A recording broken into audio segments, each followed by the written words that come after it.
Hello and welcome back to another episode of Critical Reactions with your host, Bryan. Just a couple of days ago, we checked out during an album review an artist called 88Kasyo Junrei.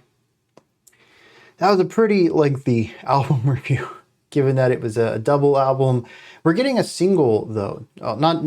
Maybe a single. It's got a music video, but a single track is what I mean by that.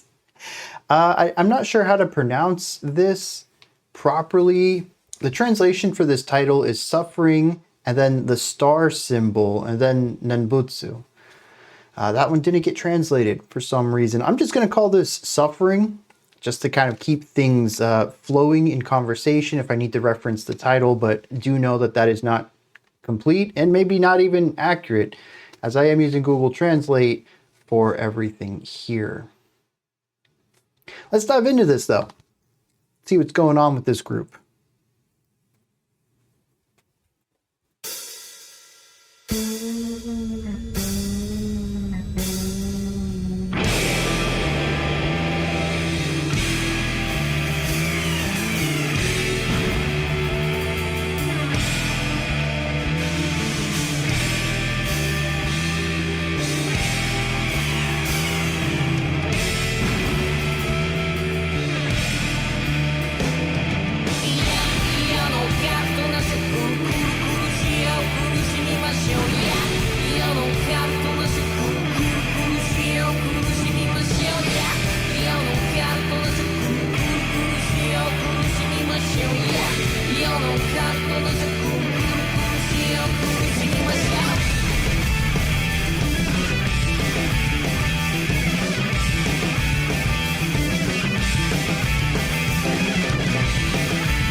That is incredibly shrill.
During the aforementioned album review from last Saturday, I had mentioned that a couple of the tracks, anyways, reminded me of the Mars Volta, in that there was a generally palatable post-hardcore adjacent core to the music, but that there was always some sort of deviation into noise, textured noise, harmonic noise, melodic noise, usually fast playing of things that didn't quite vibe with everything else, but created an antagonistic element to it. The Mars Volta, while quite a bit more progressive in its exploration of adding noise onto more traditional sounds, they do the same thing. And I found that both of these bands sort of, they irritate me in the same sort of wavelength of music composition by doing this, by presenting me this with something that generally I think I could enjoy, and then deviating into the realms of elements I don't enjoy. I hear that here as well. This is a song that feels very post-hardcore to me. kind of has a catchy chorus to it, although after the 50th time, I was certainly done with the chorus. But regardless, it started off kind of catchy. The bass work on here is pretty cool, and the drum work is energetic. Most of this core foundational part, I can kind of groove with. And then it's paired with the guitar, which was frequently an instrument of contention for me on the album as well. The guitar here is just, there's a pattern to it.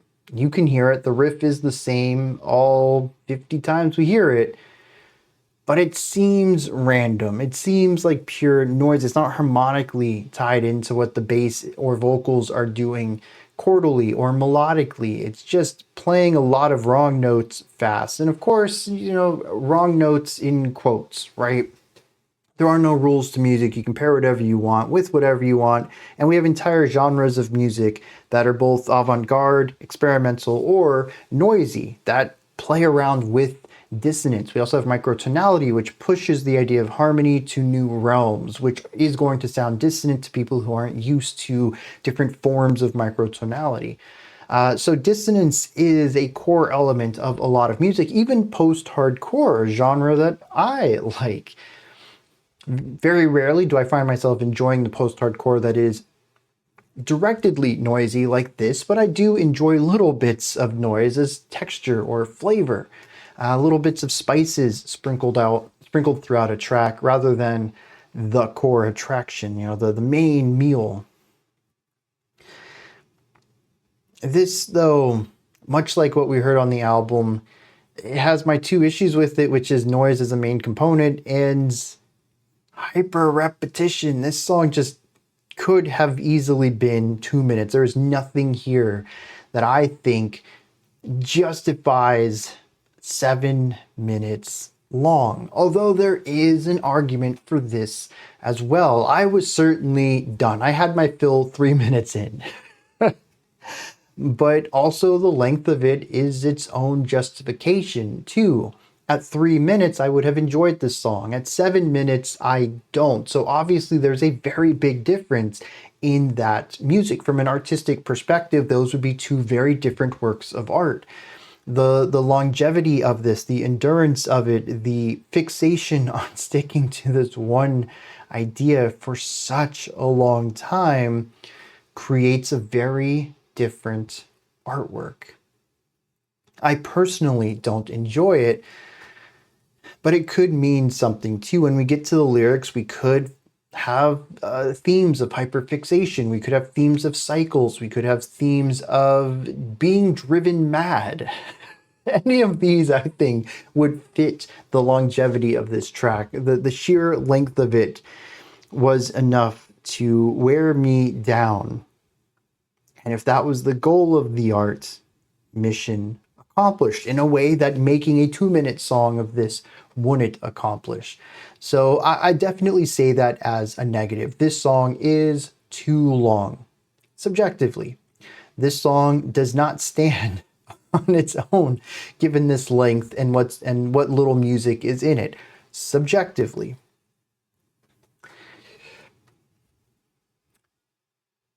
But maybe there's an argument for it objectively, artistically, thematically. We'll see what the lyrics have to say. I was not a fan of this, though.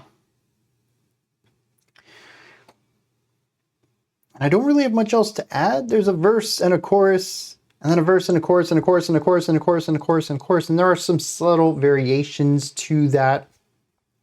Maybe there would be more variations in a different version of this. This video is from 2013. The video is 480p. Yeah, the audio is compressed on this. I'm not going to touch too much on it. I know that it's a byproduct of it being a YouTube video and has nothing to do with the original, well, might not have anything to do with the original intentions for the production on this. But maybe there is some element in the textures that makes it feel less monotonous and more varied.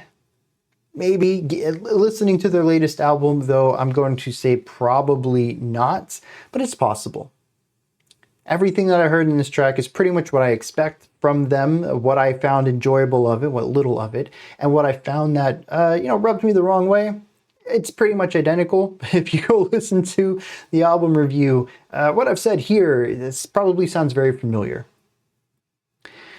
But one word that I haven't said at all in this track, and the analysis of it, is psychedelic. I didn't hear anything psychedelic in this. I did hear insanity. I heard being driven mad. I heard sonic torture. Maybe less heard and felt for some of these. but no psychedelic. I didn't hear any licks that would remind me of psychedelic sounds or even psychedelic rock. The harmony here is, the chords are pretty much pure post-hardcore to my ears. Maybe a little spice, like a small gesturing, vaguely. If you have a keen eye, you can see a little bit of a pointing towards psychedelic sounds. But yeah, aside from the swirling guitar work, which to me just lines up more with noise rock and noisy post-hardcore, I suppose that can enter the realm of induced psychedelic changes. Maybe you could argue that sound itself is the concept of mind-altering drugs, and what would normally be a pretty typical sounding guitar solo ends up feeling like a smoldery, swirling vortex of, lava lamp guitar work. Maybe if I squint my eyes, I might be able to accept that argument, but nothing in here really sounds psychedelic to me. I would put this in the same realm of Dillinger Escape Plans, noisier stuff. I'd put it in the realm of a lighter car bomb, or again, Mars Volta. A lot of elements in here line up with bands that are core adjacent. Metalcore, post-hardcore, not psychedelic though. And I know I mentioned Mars Volta, and Mars Volta likes to play around with psychedelic ideas too, but that isn't what I would consider their core sound. It is something that they can implement at times, particularly in their jammier bridges. They can get pretty psychedelic. But usually the main riffs and chord progressions in the Mars Volta, from what I've heard, doesn't usually lean into psychedelic sounds too often. So I'm really curious how this ended up winning the patron poll. I've heard wilder stuff too. There's definitely times when we've had songs during the week and I'm just like, why? This doesn't fit the theme at all. But usually those are going to be on a Thursday, or usually Fridays. Fridays are a random selection. That way the polls aren't pure popularity polls, and sometimes things aren't high in the polls because they're unpopular. This helps solve that, but sometimes they're not high in the polls because they just weren't a great fit for the theme, and unfortunately that's going to slip through because if I pre-screened it, it wouldn't be much of a reaction. But this was third place. This won the poll. How did people go through the playlist and say, yes, this is representative of psychedelic music? If you're a patron and you'd like to reach out to me, you can put it in the comments here. You can email me, DM me on Discord or Patreon or whatever, depending on how public you want your opinion to be here. I'm really curious why you selected this one for the Psychedelic Week. I ask this because I have heard some 88Kasyo Junrei that veers into the realm of psychedelic. I view them more as a post-hardcore band, but much like Mars Volta, they do play around with psychedelic sounds, and this just wasn't one of those. So it's a really bizarre choice, and then it's really bizarre that so many people voted for it. Let's hit some lyrics on this. This track seems to focus on how painful the world can be. talks about embracing a glaring agony. And like when you hit a sore spot, it throbs almost like some kind of addiction. To see the negative parts of life and to continue to focus on them. Calls it a hell beyond hardship and unlucky. It says complaining is the perfect drinking snack in that they're unable to contain their greed. The greed is interesting because I wonder if it is more general greed or the greed of complaint. Although with the analogy of complaining being a drinking snack, maybe greed could have been replaced by gluttony. Although maybe there's also something lost in translation too, as was pointed out during the album review. The machine translation just isn't great. It's losing a lot of nuance. This was something I suspected when I did the lyrical dives during the album, but it was reiterated to me. So there's definitely something being lost in translation here too, and that might have been one of them.